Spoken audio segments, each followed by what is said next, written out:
Hi guys, Rob here again, and it's Monday, and I hope you had a cracking weekend doing whatever you were doing. Obviously gigging. I was out Friday and Saturday.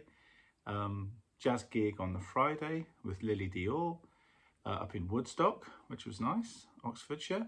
And Saturday was out with my friend John with his band The Wise Fools, playing it's kind of near Bristol Airport actually. It's kind of like a cider place where you can camp over and stay and stuff. It's kind of cool. And it was a great night. Both nights were great. But what am I here to talk about today? Well, I felt compelled, if that's the word. Now, it's no secret that I'm a Gary Numan fan. You can see an album down there, Photograph, which is the best of, quite rare. But obviously he played, I say obviously, you might not know, but Gary Numan played Saturday night at Glastonbury. Now, friends who know me really well know that I'm not that fussed about Glastonbury. I think it's an amazing event, entertainment, music, culturally very cool. That's not a problem for me. And they show it on TV and you can go along and see it and it's all very cool. I actually had quite a nasty experience at Glastonbury once, but that aside, I thought I would just check out Gary's performance. And I didn't have to be at the venue on Saturday till 8 o'clock. And he was on 6 till 7. And that gave me enough time to watch the whole set on iPlayer and then shoot off to the gig. And that's exactly what I did. And in 2023, I was touring with Susie. We were doing our festival headline tour, and he was on before us, I would say, on 3 or 4 of the gigs, I want to say. And obviously I met him on that tour, and it was an amazing experience. And as anyone that knows me, I've been a fan since I was 9 years old, and I'm actually 50 something now, and it's my birthday tomorrow. And I've always kept an interest. I didn't collect all the records. I've got everything up to, I don't know, about 1997, 8, around there. But I've always kept an eye on what he's been doing. And I've been to see him countless times live, back in the day and recently as well. And obviously, he was on before us on these gigs. So we always heard the set. And it was always massive and it was always powerful and it was great.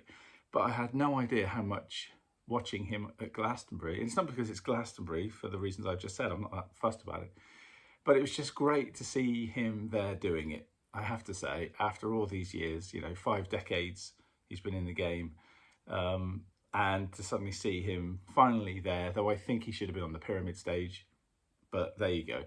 But yeah, what a set. If you're not a Gary Numan fan, this isn't going to mean very much. But for the Numanoids out there, and I know there's a few because I've connected with the Numanoids through Cedric Sharpley and the drumming thing, and my contacts with Chris Payne and some of the alumni, and obviously Stephen Roper, who's an absolute legend. And I just thought it was stunning. I thought it was brilliant. If you're thinking of watching and you've seen it on Facebook and in the papers, like what's all this fuss about Gary Numan?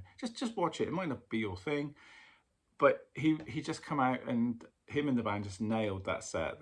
He owned it. He didn't come out with any sort of, I hope they like me.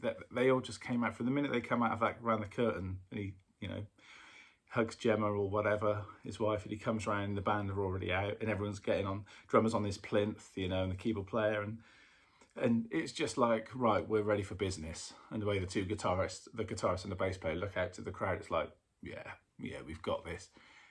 And I've got to say, it just sounded superb because, famously festivals, you just get your techs just get a line check and that's it. You don't get a chance to sound check or anything. So as a band, you go on and you're just in the hands of the gods and you hope everything's working, especially when you're using a lot of electronics and backing tracks, and sequences, which obviously Numan and loads of different bands do. And yeah, if there were issues, we certainly didn't see them.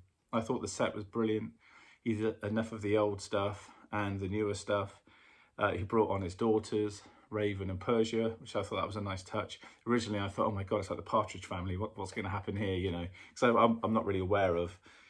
My Name is Ruin, I knew, but I didn't know Raven's song. So I was a bit like, oh no, this is sort of 8 minutes or 10 minutes of Numan time we're losing. It's lovely, the girls are singing, but maybe we could have We Are Glass in there and something else, But it was absolutely really the right thing to do, because if he only plays there once, to include his family like that is wonderful. And the songs were great, actually. They did a great job. And I thought the fans were brilliant. you could see as the camera goes out, some people were stood there just with their beer watching, and then by the end, some of those people were sort of starting to do this, and I think they didn't know what to expect. And somewhere on Facebook or something, there was some quote from some teeny person saying, "Oh yeah, I thought Gary Numan being an 80s star was going to be like some sort of Rick Astley or something." It was like, no. So yeah, so if you watched it and maybe you flicked over, because I know that kind of dark industrial grinding sort of rock sound, after a while, you know what you're going to get. There's a few tempo changes, but you know what you're going to get. Anthems, like everyone is going to be huge. There'll be a breakdown, then it'll come back in, then there'll be a pause. Everyone starts clapping, but it's no false ending. Boof, we're back. Once you get down with that, some of the songs are going to be like that. You just enjoy the set. You know, it was so filmic, and as I say, anthemic, and I was quite emotional actually. I was sort of getting tears in my eyes watching it and listening to the new songs, not just the old ones. It wasn't just all about that. And just seeing him walking around, and he does those movements and he owns the stage. He does that thing that he does where he's sort of vibing out, and all the band members, the guitarist was doing it and the bass player have this sort of otherworldly thing going on, which totally suits the music and the mood. And even though it was 6 o'clock in a field in Pilton or whatever, and not some sort of Blade Runner-esque set, and it wasn't their normal light show and all the things they could normally do, you know. And sometimes you need that sort of music, because when you're playing in daylight and you're playing that moody music, it's a bit like, I saw, just very briefly, I saw Elbow once at Western Arboretum, and Elbow were brilliant, but there was something about that music, because I find it's quite an introverted sort of vibe, and it would have been nice to have seen it at the Beacon or somewhere it's dark and you're just focused on the stage. But of course, everyone was out having barbecues and he's singing all these, some of them are quite heavy songs, and everyone's having barbecues and hot dogs, and it's a sunny day, you know, bit weird. But as I say, with Numan, I mean, I wouldn't want to have been there because, as I say, Glastonbury, not interested. But it was, to be part of it, just watching it on the iPlayer was brilliant. And for the people who were there to watch it, well done you. I mean, I hope it really made your weekend. For the people that went along, that expected just to see our friends electric in cars and the rest of it was going to be a bit throwaway, they obviously, you know, could now sort of eat their hats or whatever. You know, they obviously went along and went, whoa, this is amazing. And you could clearly see that the crowd got bigger and bigger as the set went on, I noticed, from the camera views when they pan out, you know, which is always good, because you don't want to lose people. Having done festivals myself for years, you don't want to see it the other way around, where it starts busy and then they start to move away. You know, that's not the right way around. But yeah, amazing. And Chris Payne messaged me, because I messaged him saying, Chris, I'm just off to a gig in a minute, but I'm watching this and he's nailing it. And he replied the next day saying, I saw it as well. He absolutely floored it. And Chris Payne was in his band for years. He's on the classic albums like Pleasure Principle and Telecon and that. And he was with him as part of his live band right up till, I don't know, The Fury, Strange Charm, maybe later than that. So 88, 89, could be later, 90 something. But yeah, so actually to be able to message some of the alumni and talk to them like that, like Chris, is amazing. Yeah, so I just wanted to, I know it's not drummy again, at least it's not Jules, because I know I've got a bit Jules crazy on my socials lately. But I just wanted to come on and share that. So as I say, if you come see something else, well, maybe now you've watched this or a bit of it, you might want to go to iPlayer and just watch it while it's still there. But yeah, great. And someone actually messaged me and said, I could see where you get some of your influences from there. And it's kind of like, yeah, with my solo stuff and my stuff I play along to, you know, on my reels and shorts on YouTube and stuff, you know, the backing, all of that stuff comes from my love of synths and Numan. Obviously, there's a lot of the other artists I talk about in there too, but, you know, in my DNA, deep down, Gary Numan is there, whether it be the lyrical content, the mood of the music, the feel, the grooves, but obviously the synth lines and the atmosphere that synth and synth pads and that whole thing and can bring to the music. And I think that's why he influenced Beck, influenced Prince, Marilyn Manson, Nine Inch Nails, Blur, yeah, the list goes on. It's crazy how many people come forward and say, actually, Numan influenced me, I think he's great. Whereas once, some older people watching this might remember, it was a bit of a joke, wasn't it? He had that unfortunate thing where a plane came down, it wasn't his fault, and a few moments like that, like Simon Le Bon had on his boat. If you're a star and you suddenly do something like that, don't do it because you know it's going to go wrong. And unfortunately, it'd be in all the papers.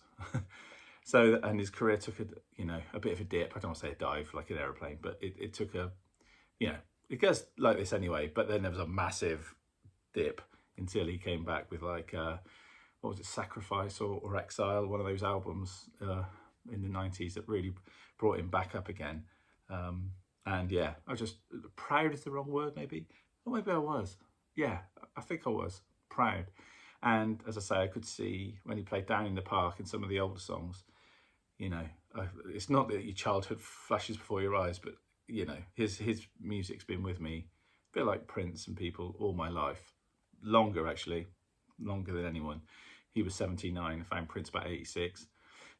So yeah, Numan has been sort of here and in here and here for years.